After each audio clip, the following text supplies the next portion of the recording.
நம்ம வீட்டு 2வது வீட்டில் வந்து கன்சீவாக இருக்காங்கல்ல, நம்ம பிரியாவுக்கும் வந்து எல்லாமே செஞ்சாங்க, எல்லாமே பண்ணாங்க. பழங்கள், ஸ்வீட் இதை மட்டும் போய் எடுத்துன்னு போய் கொடுத்தா நல்லா இருக்காது. நம்மளும் ஒரு சாப்பாடெலாம் செஞ்சு கொடுக்கலாம் அப்படின்றதுனால நான் ஒரு 5 வகையான சாப்பாடு ரெடி பண்ணி கொடுக்கலாம் அப்படின்னு ஃபஸ்ட்டு வந்து சாதம் வெடிச்சிட்டேன். லெமன் சாதத்துக்கும் புளி சாதத்துக்கும் ஒன்றா சேர்த்து வெடிச்சிட்டேன். அது வந்து பாதி வந்து புளி கலந்துட்டேன். நான் நைட்டே வந்து இப்போ காலையில் புளியெலாம் வந்து எனக்கு ரொம்ப டைம் எடுக்குங்க. கம்மி ஸ்டவ்வில் வச்சுட்டு ஒரு அரை மணி நேரமாக அந்த பச்சை வாசனையே வரக்கூடாது புளி. அந்தளவுக்கு நல்லா கொதிக்க வச்சு பொடியெல்லாம் வந்து புளியோதரை பொடியெல்லாம் ரெடி பண்ணி நைட்டே கொதிக்க வச்சு வச்சுட்டேன் நான் புளி தொக்கு. அதனால தான் இப்போ சாதம் வெடித்த உடனே சாதத்தில் புளி தொக்கு கலந்துட்டு நான் ஆற வச்சு தாளித்து போட்டுட்டேன். லெமன் சாதத்துக்கு சாதம் வந்து அங்கே சூடு ஆறி நிற்குது. இதை வந்து எடுத்து பாக்ஸில் போட்டு கலந்துட்டேன். இப்போ லெமன் சாதம் தாளிச்சிக்கணும். அதே மாதிரி தயிர் சாதத்துக்கு வந்து நல்லா குழஞ்சிருந்தால் தான் நல்லாயிருக்கும். அதனால் குக்கரில் வந்து தயிர் சாதத்துக்கு மட்டும் குக்கரில் வச்சுட்டேன். நல்லா குழஞ்சாதான் தயிர் சாதம் சாப்பிட்றதுக்கு நல்லாயிருக்கும் அப்படின்றதுனால அது சாதம் ஒரு பக்கம். அப்புறம் வந்து தக்காளி சாதத்துக்கு பட்டாணி போட்டு தக்காளி சாதம் ஒன்று செய்யலாம் அப்படின்னு. அப்புறம் உருளைக்கிழங்கு பொரியல் இதெல்லாம் தான் ஒவ்வொன்றா செய்ய போகிறப்போ. இப்போ ஃபஸ்ட்டு வந்து புளி சாதம் ரெடி ஆகிடுச்சு. இது போய் பாக்ஸில் மாற்றிட்டு அடுத்தது லெமன் சாதத்தை அழைச்சிக்கலாம். ரைட்டு. புளி சாதம் லெமன் சாதம் ரெடி ஆகிடுச்சு. இப்போ வந்து தயிர் சாதத்துக்கு வந்து நான் பால் வந்து ஒரு 300 கிராம் பால் காய வச்சு ஃபஸ்ட்டே வந்து ஊற்றி கலந்துட்டேன். பால் ஊற்றி செய்யும் போது ஒரு 2 மணி நேரம் அதிகமாக கூட சாப்பிட்லாம். ஏன்னா புளிப்பாயிடும் வெறும் தயிர் மட்டும் போடும் போதுனால. பாலும் ஊற்றி செய்யும் போது டேஸ்ட்டும் நல்லாயிருக்கும், புளிப்பு அந்த அளவுக்கு இருக்காது, நல்லாயிருக்கும். இப்போ தயிர் வந்து 1/2 லிட்டர் தயிர் எடுத்துக்கிட்டேன். இந்த தயிர் ஊற்றிக்கலாம். தயிர் நல்லா வந்து கடைஞ்சி எடுத்துக்கிட்டேன், இல்லைன்னா அப்படியே கட்டி கட்டியாக இருக்கும். அதனால் வந்து கடைஞ்சிட்டு ஊற்றி கலந்து வச்சுட்டு நம்ம போயிட்டு இப்போ தாளித்து தயிரில் ஊற்றிக்கலாம். ஆனால் லேட் ஆக கெட்டி ஆகிடும். அதனால் கொஞ்சம் வந்து இலக்கமாக இருந்தால் தான் தயிர் நம்ம சாப்பிட்றதுக்குள்ள ஒரு 2 மணி நேரம் கழிச்சு கரெக்டாக இருக்கும். தயிர் பாலெல்லாம் ஊற்றி நம்ம சாதம் கலந்து வச்சிட்டேன். இப்போ தயிருக்கு வந்து தாளித்து ஊற்றிக்கலாம். நான் வந்து எண்ணெய் ஒரு 2 ஸ்பூனு, அதாவது ஒரு குழி கரண்டியில் 2 கரண்டி ஊற்றி கடுகு, கடலப்பருப்பு, உளுத்தம்பருப்பு, பச்சை மிளகா, கருவேப்பிலை போட்டேன். இதை எத்துமணி நம்ம சாதத்தை ஊற்றி கலந்துடலாம். தயிர் சாதத்துக்கு கொத்தமல்லி வந்து அப்பா பொடியாக நறுக்கி எடுத்துன்னு வந்து சேர்த்துட்டாரு. இப்போ கலந்து கொடுத்துட்டு நம்ம தாளிச்சதை சேர்த்துக்கலாம். 3 சாதம் ரெடி ஆயிடுச்சு. இப்போ மாங்காய் சாதம், தக்காளி சாதம் தான் ரெடி ஆகணும்.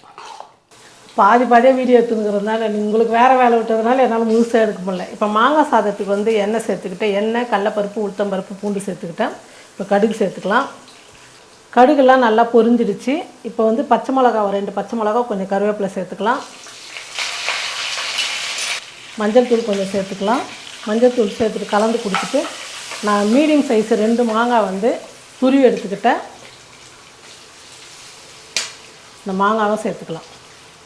ஸ்டவ் குறைச்சி வச்சுட்டு ஒரு 3-4 நிமிஷத்துக்கு வந்து மாங்காய் வந்து நல்லா வேக வச்சுக்கலாம். எண்ணெயிலே வந்து நல்லா வதங்கணும். நான் ஏற்கனவே சாதத்தில் எப்போவுமே கலவை சாதம்லாம் செஞ்சால் நார்மலாகவே உப்பு போடுவேன். கலவை சாதம் செய்யும்போது கொஞ்சம் அதிகமாகவே சேர்த்துக்குவேன். இப்போ கொஞ்சமாக இந்த மாங்காய்க்கு மட்டும் தேவையான அளவுக்கு உப்பு சேர்த்துக்கிறேன். நல்லா வதங்கட்டும். மாங்காய் நல்லா வெந்து நல்லா இந்த பச்சை வாசனைலாம் போகிற அளவுக்கு நல்லா வதக்கிக்கணும். அப்போ தான் மாங்காய் சாதம் வந்து கெட்டு போகாது. நல்லா வதங்கட்டும். பாருங்கள், மாங்காய் தொக்கு வந்து ரெடி ஆகிடுச்சு. இப்போ நம்ம போய் சாதத்தில் போட்டு கலந்துக்கலாம். கொஞ்சம் கொஞ்சமாக போட்டு கலந்துக்கலாம். எந்த அளவுக்கு தேவையோ அந்த அளவுக்கு கலந்துட்டு மீதி இருந்தால் நம்ம அடுத்த நாள் கூட ஃப்ரிட்ஜில் வச்சுட்டா ஸ்டோர் பண்ணி அப்புறம் கூட நம்ம சாதம் வெடித்து கூட சாதத்தில் போட்டு கலந்துக்கலாம். இப்போ தேவையான அளவு கொஞ்சம் கொஞ்சமாக போட்டு மாங்காய் சாதம் கலந்துக்கலாம். அப்பா திட்டினுக்கிறாரு, கடுகு போடுறது, வெங்காயம் போடுறது, இதை காமிக்கிறேன், அப்புறம் பாதியில் மசாலா போடுறதை காமிக்க மாட்டேங்குதுன்னு சொல்லிட்டு. ஒரு பிளாகாக எடுக்கும்போது நீட்டாக எடுக்கணும்னா எல்லா ஐட்டமும் எப்படியும் நமக்கு ஒரு 4-5 மணி நேரம் ஆகிடும் பழகுது. ஒரு 10 ஐட்டம் செய்யல. அதனால் வந்து என்னென்ன செய்கிறோம் அப்படின்றத மட்டும் நான் உங்களுக்கு காமிச்சிக்கிறேன். அதனால் வந்து உருளைக்கிழங்கு பொரியல் ரெடி ஆகிடுச்சு.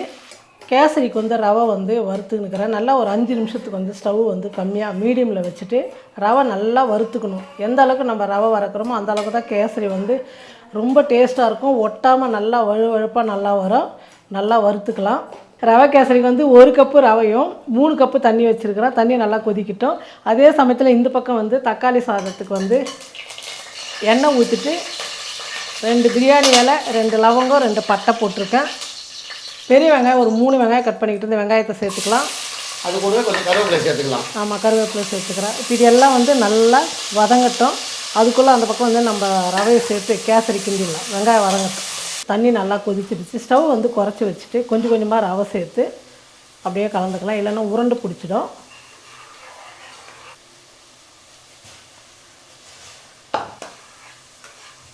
பாருங்கள் ரவை சேர்த்து ரவையும் நல்லா வெந்துடுச்சு. சர்க்கரை வந்து 1க்கு 1.5 சேர்த்துங்க, இல்லைனா 1.25. உங்களுக்கு எந்த அளவுக்கு இனிப்பு தேவையோ அந்த அளவுக்கு சேர்த்துங்க. நான் 1.5 சேர்த்துக்கிறேன்.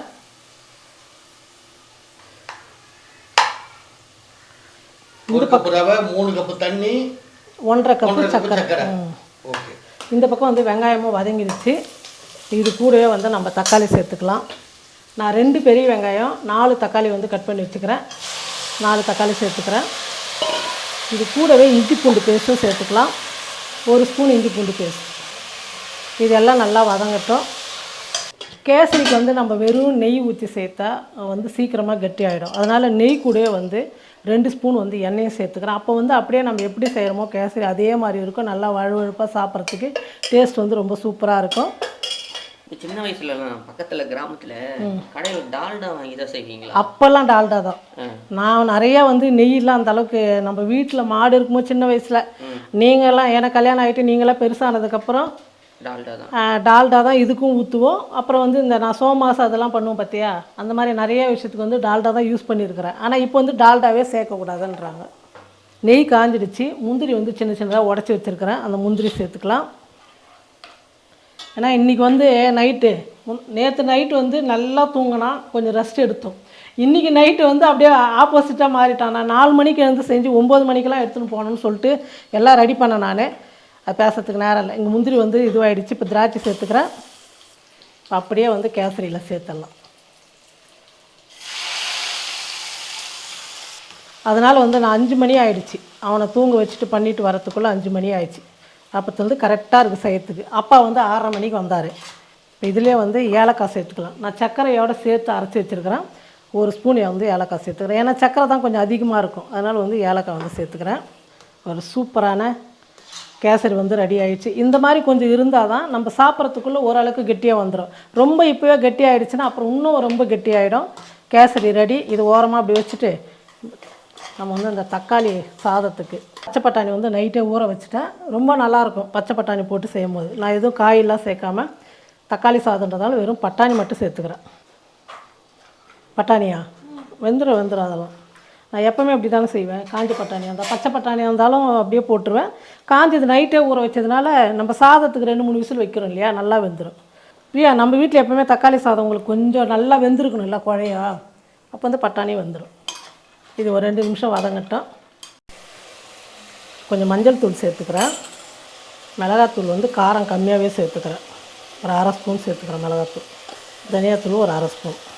தக்காளி சாதத்துக்கு தேவையான அளவுக்கு உப்பு சேர்த்துக்கிறேன். ஒரு 2 நிமிஷத்துக்கு நல்லா வதங்கட்டும். அந்த மசாலாலாம் சேர்த்து 2 நிமிஷத்துக்கு நல்லா வதங்கிடுச்சு. இந்த ஸ்டீல் டப்பாவில் 1 டப்பாவும் 1 டம்ளர் டீ குடிக்கிற டம்ளரில் 1 டம்ளர் எடுத்துக்கிட்டேன். 1க்கு 2 டம்ளர் தண்ணி வச்சுங்க. ஒரு 1/2 டம்ளர் அதிகமாக வச்சுங்க. பட்டாணிலாம் வேகணும் இல்லையா, அதனால் ஒரு 1/2 டம்ளர் அதிகமாக நான் வச்சுக்குவேன் எப்போவுமே. அரிசியெல்லாம் சேர்த்து நல்லா 1 நிமிஷத்துக்கு வதக்கிக்கிட்டேன். இந்த பக்கம் ஒரு பாத்திரத்தில் தண்ணி அளந்து சுடு தண்ணி காய வச்சுக்கிட்டேன். அப்படி செய்யும் போது சீக்கிரமாக ஆகிடும் வேலை.